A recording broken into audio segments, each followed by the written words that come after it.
Chandrababu, Pawan Kalyan Bharatiya Janata party మీద ఉండవల్లి అనేటువంటి బాంబును ప్రయోగించాలని వైకాపా అధినేత జగన్మోహన్ రెడ్డి ప్రయత్నం చేశారని, కానీ ఇటీవల కాలంలో ఉండవల్లి అరుణ్ కుమార్ చేసినటువంటి వ్యాఖ్యలు ప్రజలకి అంతగా రీచ్ కాలేదని జగన్మోహన్ రెడ్డి భావించి ఇప్పుడు మళ్ళీ ఒక సీనియర్ నేత కోసం అన్వేషిస్తున్నారు అన్నట్లుగా కొన్ని వార్తలు వస్తూ ఉన్నాయి. వీటి మీద మనం పూర్తి స్థాయిలో విశ్లేషణ చేసుకుందాం. ప్రస్తుతం మనతో పట్టున్నారు ప్రముఖ రాజకీయ విశ్లేషకులు, ప్రముఖ సీనియర్ జర్నలిస్ట్ దుర్గావట్లమన్ గారు. వారితో మాట్లాడదాం.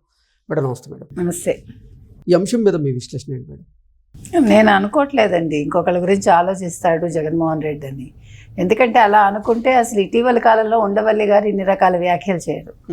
ఒక నెల క్రితం ఏమన్నారు, పవన్ కళ్యాణ్ ఆలోచించు,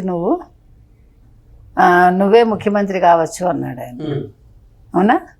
ఆంధ్రప్రదేశ్కి నువ్వే ముఖ్యమంత్రి కావచ్చు అన్నాడు.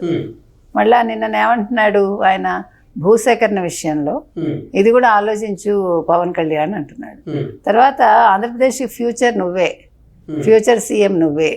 చంద్రబాబు నాయుడు ఎంతసేపు ముఖ్యమంత్రి అయితే అభివృద్ధి అంటాడు ఆయన, తర్వాత ఏంటి ఒప్పందాలు కుదుర్చుకుంటాడు, తర్వాత ఇప్పుడు రాజధాని కోసం భూసేకరణ చేస్తాడు. ఇవి తప్ప పేద ప్రజల గురించి పట్టించుకోడు. పేద ప్రజల గురించి పట్టించుకోవాల్సిన వాడివి నువ్వే, ఎందుకంటే నువ్వే వాళ్ళ మీద ఎక్కువ ఇది చూపిస్తావు కాబట్టి అన్నట్టుగా ఆయన వ్యాఖ్యానం చేశారు. ఇంకొకటి, మీరు అన్నట్టుగా మన తెలంగాణ విషయంలో ఏదైతే దిష్టి అని ఆయన మాట్లాడారో దాని గురించి కూడా ఆయన మాట్లాడటం జరిగింది. సరే, దాని మీద మనమేం వ్యాఖ్యానిస్తాం? ఎవరి ఇండివిజువాలిటీ వాళ్ళది, ఎవరి అభిప్రాయాలు వాళ్ళవి, వాళ్ళే వాటికి బదులు చెప్పాలి. ఇది మంచి చెడు అని విశ్లేషణ మనం చేయలేం. ఇంకొకటి ఏంటంటే, గతంలో కేసీఆర్ అంత దూకుడుగా అంత ఘోరంగా మాట్లాడినప్పుడు మరి అప్పుడు మీరందరూ ఏమయ్యారు? ఇటీవల కాలంలో కూడా కేసీఆర్ ఆంధ్ర వాళ్ళని కించపరుస్తూ మాట్లాడారు కదా. ఎలక్షన్స్ వస్తున్నాయంటేనే ఆయన మాట్లాడతారు కదా. అంటే నేను అనేది, రూల్ అనేది అందరికీ ఒకటే ఉండాలి. ఇప్పుడు మీరు విడిపోవడం గురించి ఎవరికి అబ్జెక్షన్ ఉండదు.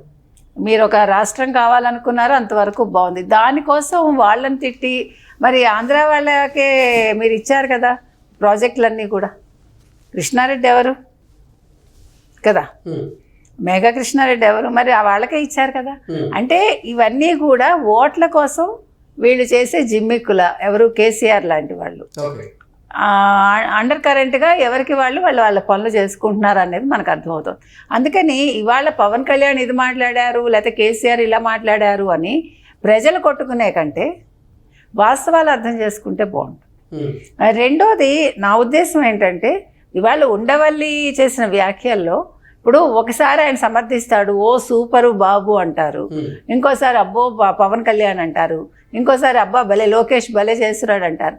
అంటే ఉండవల్లి ఉండవల్లి కన్సిస్టెంట్గా ఒక దాని మీద ఆయన ఉండట్లేదు. ఒక అంశానికి సంబంధించి కావచ్చు, ఒక వ్యక్తికి సంబంధించి కాదు, అస్సలు కనిపించట్లా. ఎందుకంటే ఇప్పుడు మీరు జగన్మోహన్ రెడ్డి మనిషి అయితే ఓపెన్గా ఒప్పుకోండి, ఏముంది అందులో? ఓకే, నేను జగన్మోహన్ రెడ్డికే పని చేస్తాను. మళ్ళీ ఈ ఊసరవెల్లిలాగా మారడం ఎందుకు, మాటలు మార్చడం ఎందుకు, మళ్ళా తన్ని తాను వేరే రకంగా ప్రొజెక్ట్ చేసుకోవాలని చూడడం ఎందుకు, మనకు అర్థం కావట్లే. క్లారిటీ ఉండాలండి. మీరు మొదటి నుంచి రాజశేఖర రెడ్డి స్నేహితులు, తర్వాత జగన్మోహన్ రెడ్డి కొమ్ము కాశారు. జగన్మోహన్ రెడ్డి తప్పులన్నీ, ఇంకొక విషయం ఇక్కడ మనం చెప్పుకోవాల్సింది ఏంటంటే, నాట్ ఓన్లీ ఉండవల్లి, రాజశేఖర రెడ్డి స్నేహితులైన వాళ్ళందరూ కూడా జగన్మోహన్ రెడ్డి తప్పులు చేసినప్పుడు ఎవరు సరిదిద్దల. ఒక స్నేహితుడి బిడ్డగా వాళ్ళు ఆ పని చేయాలి. ఇప్పుడు మీరు పేదలు బడుగు వర్గాల గురించి ఆయన మాట్లాడుతున్నారు కదా, ఈ పేదలు బడుగు వర్గాలు ఆ రోజు గుర్తు రాలేదా? జగన్మోహన్ రెడ్డి హయాంలో 5 ఏళ్ళు ప్రజలు ఇబ్బందులు పడినప్పుడు గుర్తు రాలేదా?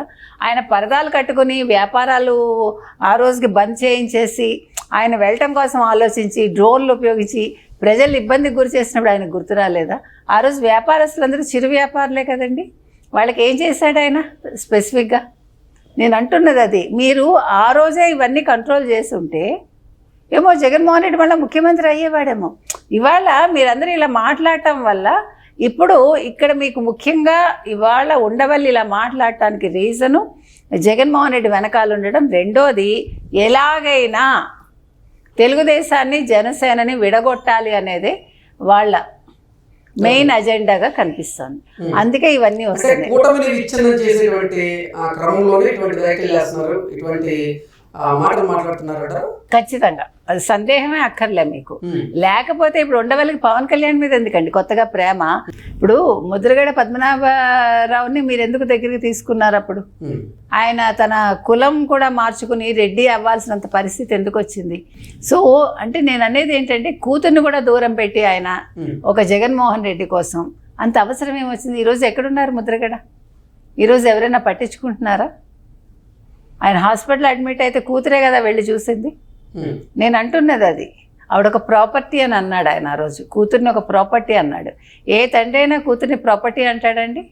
అంటే జగన్మోహన్ రెడ్డి ఇంపాక్ట్ ఎట్లా ఉంటుందో చెప్తున్నా. మీరు వీటన్నింటినీ ఎందుకు ఖండించలేదు ఆ రోజు? ఈ రోజు మీరు మీ అవసరాల కోసం ఎలాగైనా 2029లో మళ్ళా వీళ్ళు గెలుస్తారు అనే ఒక భయంతో, కూటమే వస్తుంది అనే ఒక భయంతో మీరు జగన్మోహన్ రెడ్డి కోసం ఈ నాటకాలు ఆడుతున్నారా ఉండవల్లి? దీనికి మీరు సమాధానం చెప్పండి. ఎందుకు మీరు సడన్గా ఎంట్రీ ఇస్తున్నారు? ఎందుకు సడన్గా వస్తారు, మళ్ళీ కామ్ అయిపోతారు, మళ్ళీ వస్తారు? ఇది కాదు కదా.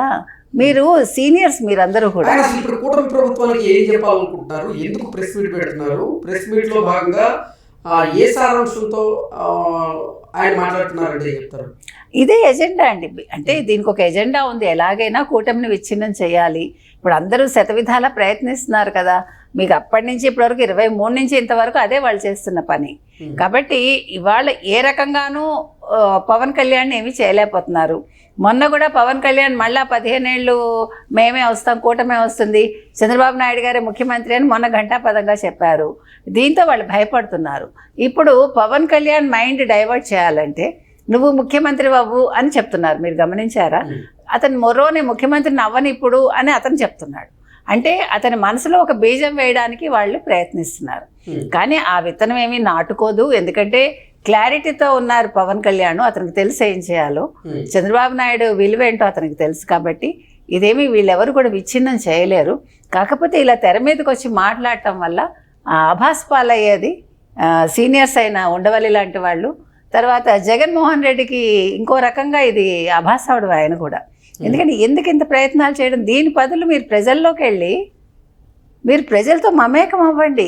ఈ పనికిమాలిన కుట్రలు కుతంత్రాలు అవసరం లేదు. మీరు పవర్ తెచ్చుకోవాలంటే మీరు చేసిన తప్పిదాలకి క్షమాపణ చెప్పి ప్రజలకి మీరు చేసిన తప్పులు ఒప్పుకుని, లేదు నేను మళ్ళీ కొత్త జగన్మోహన్ రెడ్డిని, మీకు నేను మంచిగా చేస్తానని చెప్పి చూడండి, ఏమైనా ప్రజలు యాక్సెప్ట్ చేస్తారేమో. అంతేగాని ఉండవల్లిని తీసుకొద్దామా, పవన్ కళ్యాణ్ మనసు మారుద్దామా, పవన్ కళ్యాణ్కి సీఎం కుర్చీ ఎర చూపిద్దామా అనే అవసరం లేదు. ఎందుకంటే ఆయన అలాంటి ఎరలకి పడ్డా ఆయన క్లారిటీతో ఉన్నారు. పవన్ కళ్యాణ్, చంద్రబాబు నాయుడు గారు కూడా క్లారిటీతో ఉన్నారు. కూటమి అయితే అది ఎప్పటికీ పటిష్టంగా కనీసం ఇంకొక 3 టర్మ్స్ అయితే ఉంటుంది. తర్వాత సంగతి తర్వాత చూద్దాం. Okay, thanks.